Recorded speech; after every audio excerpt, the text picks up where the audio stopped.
In this video, we are going to do more questions regarding IMET biology. ये कुछ बहुत frequently appearing questions हैं IMET के अंदर और they are taken from a reliable source. तो शुरू करते हैं. इससे पहले हम लोग लेक्चर 1, 2, 3 के अंदर इससे पिछले वाले क्वेश्चंस को ऑलरेडी देख चुके हैं. In the coming videos, we are also going to deal with past paper questions. तो stay tuned for that as well. चलो स्टार्ट करते हैं. क्वेश्चन नंबर 316 के अंदर वो कहता है कि विच of the following is the most accurate definition of N antibody. Antibody के हवाले से हमें एक करेक्ट डेफिनेशन या फिर आप कह सकते हो सबसे जो सूटेबल डेफिनेशन उसे सेलेक्ट करना है. तो number 1, antibody is a molecule that protects red blood cells from changes in pH which is strong. Antibody का काम होता है इम्यून सिस्टम को स्ट्रॉन्ग बनाना. एंटीबॉडी एक वो मॉलिक्यूल होती है जो कि रिकॉग्नाइज करती है फॉरेन पार्टिकल्स को. तो ये स्टेटमेंट गलत है. आरबीसी को सिर्फ प्रोटेक्ट नहीं करती बट हमारे बॉडी के हर सेल को एंटीबॉडी प्रोटेक्ट करती है. और ऊपर से उन्होंने लिखा हुआ है चेंजेस इन द पीएच, तो doesn't make sense. Number 2, an antibody is a molecule produced only by humans and has a pivotal यानी कि important role in the immune system. Antibody जो है वो प्रोड्यूस सिर्फ ह्यूमंस करते हैं. दिस इज़ नॉट फेयर क्योंकि एंटीबॉडी आपको दूसरे एनिमल्स मैमल्स के अंदर मिलती है. तो ये भी गलत स्टेटमेंट है. Number 3, N antibody is a toxin. Very wrong. तो आपने पहला वर्ड सुना, दूसरी आपको स्टेटमेंट कंटिन्यू करने की ज़रूरत ही नहीं. टॉक्सिन तो है ही नहीं ना भाई वो.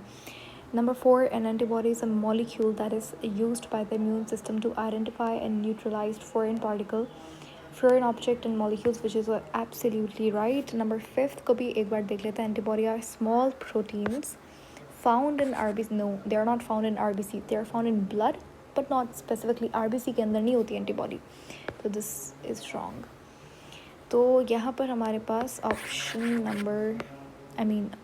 4 is the most accurate answer. चलो next question पे चलते हैं. 317, which of the following statements about kidney are correct? Kidney के हवाले से आपको राइट स्टेटमेंट को चूज़ करना है. Number 1, the kidneys filter the blood and remove waste products from the body. अब जो किडनी होती है वो फिल्टर करती है ब्लड को और रिमूव करती है metabolic waste from the body, which is okay, which is right. Number 2, the kidneys are involved in the digestion of food, which is very wrong क्योंकि किडनी का काम होता है रिमूवल ऑफ नाइट्रोजनस वेस्ट जो कि urea होता है. Digestion का काम तो इंटेस्टाइन का होता है. डाइजेशन का काम तो एलिमेंट्री कैनाल का होता है. Number 3, in a healthy individual, the kidneys produce urine that contains high levels of glucose. तो देखो एक हेल्दी इंडिविजुअल के अंदर जो यूरिन प्रोड्यूस होता है उसके अंदर हाई लेवल ऑफ ग्लूकोज नहीं होता, ठीक है, विच वुड बी एबनॉर्मल. तो ये स्टेटमेंट गलत है. तो यहाँ पे ऑप्शन नंबर 1 सही है बिल्कुल. तो अकॉर्डिंग टू दैट यहाँ पर आंसर हो जाएगा ये. Number 318 says which of the following statements are correct? Hormones are slower acting than nerves. Hormones are definitely सही जवाब है बिल्कुल. आपका जो न्यूरोनल सिग्नलिंग होती है that's more faster than hormones. Hormones slow काम करते हैं. फिर कहता है कि hormones act for a short time, which is wrong because hormones जो है वो उनका effect long period of time तक रहता है. Number 3, hormones act more generally than nerves, which is right. Hormones act in a more general way, ठीक है. हर hormone एक ही तरीके से ही काम करता है almost.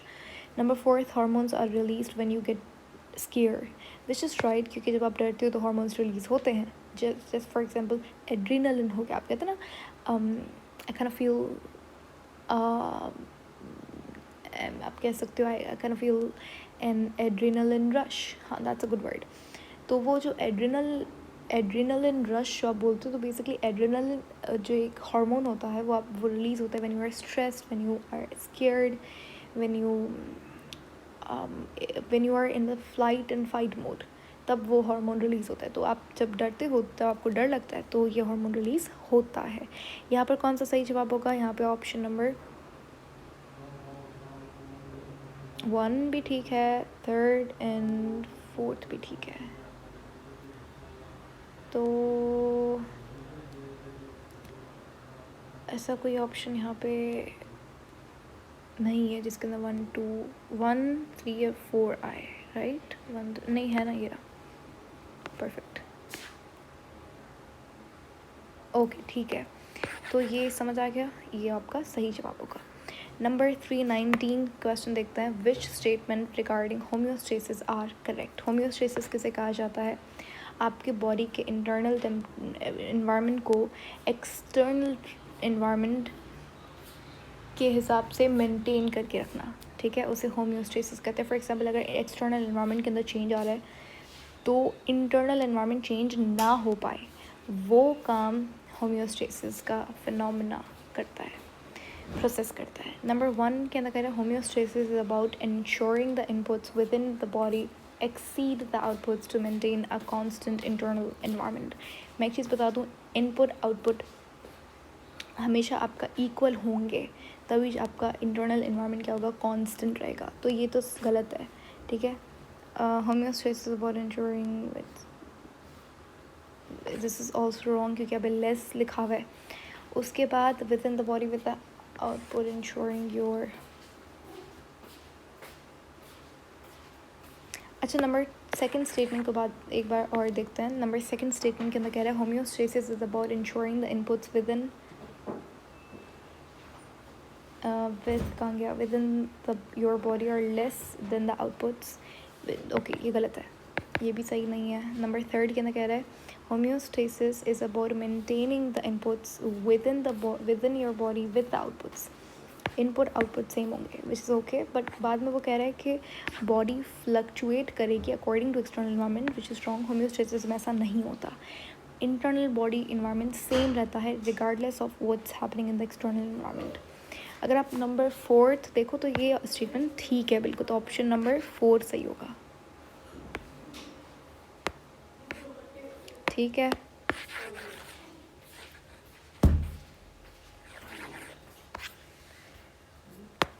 Option number 320 question number 320 देखेंगे, which of the following statement is true, there is more energy and biomass each time you move up a trophic level. Trophic level किसे कहते हैं उसे देखते हैं।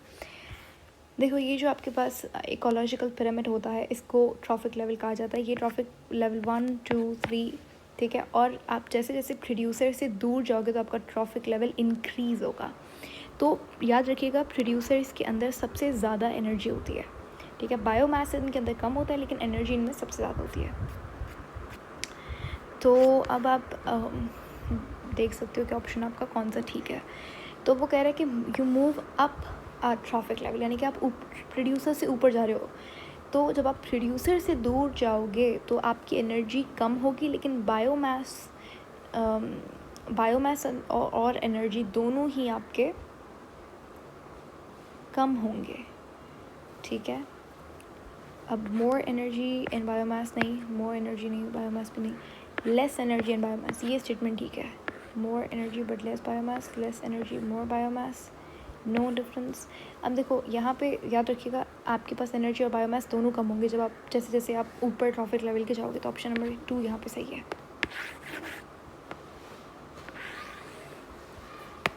ठीक है।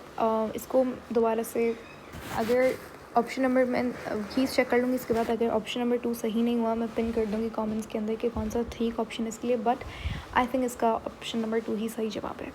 चलते हैं क्वेश्चन नंबर 321 पे, which of the following statements are true about asexual reproduction. Asexual reproduction होती है सिंपल टिश्यू ग्रोथ माइटोसिस से जो होती है, तो उसमें कोई भी फ्यूजन नहीं होता, ठीक है, ये स्टेटमेंट ठीक है। 2 पेरेंट्स रिक्वायर्ड होते हैं, नहीं, एक पेरेंट रिक्वायर्ड होता है। मिक्सिंग नहीं होती क्रोमोसोम्स की, बिल्कुल ठीक बात है, कोई भी मियोसिस नहीं होता, क्रॉसिंग ओवर नहीं होती, ठीक है। जेनेटिक वेरिएशन नहीं होती। तो यहाँ पर 1 और 3 स्टेटमेंट ठीक है, जिसके हिसाब से हमारे पास ऑप्शन ये ठीक हो जाएगा। समझ आ गया, होपफुली आपको क्लियर हो गया होगा। अभी कुछ और क्वेश्चंस रह गए हैं, उन्हें देखते हैं। Question number 322, put the following in the order which they occur when Jonas sees a ball of chicken and moves towards it. अगर जोनस एक चिकन बॉल की तरफ जा रहा है तो किस तरीके से वो सिग्नल उसके ब्रेन तक और दोबारा से उसके हाथ तक जाएगा ताकि वो उस चिकन बॉल को ले सके। तो सबसे पहले तो वो देखेगा, तो उसका रेटिना इस्तेमाल हो रहा है, तो फर्स्ट रेटिना 1 आ जाएगा, ठीक है। उसके बाद वो सिग्नल जा रहा है उसके ब्रेन तक कौन सिग्नल लेके जाएगा? देखो, एक होता है न्यूरॉन्स, मोटर न्यूरॉन्स, एक होता है सेंसरी। जो लेके जाएंगे वो होता है सेंसरी न्यूरॉन। जो ब्रेन से सेंस ऑर्गन तक लेके आएंगे वो होता है मोटर न्यूरॉन। तो अभी कौन सा होगा? 3 हो जाएगा, सेंसरी न्यूरॉन। उसके बाद उसके ब्रेन तक जा रहा है तो 4 हो जाएगा, ठीक है। उसके बाद ब्रेन से सिग्नल आएगा मसल को, ठीक है। मसल को आया सिग्नल, और कौन लेके आया? मोटर न्यूरॉन लेके आया किसको? मसल को। तो 5th आ जाएगा। इन ऑप्शंस में से कौन सा है? तो option number 5th is the right option. Okay, ECC questions and they are all conceptual questions. Question number 323 says, which path does blood take from the kidney to the liver?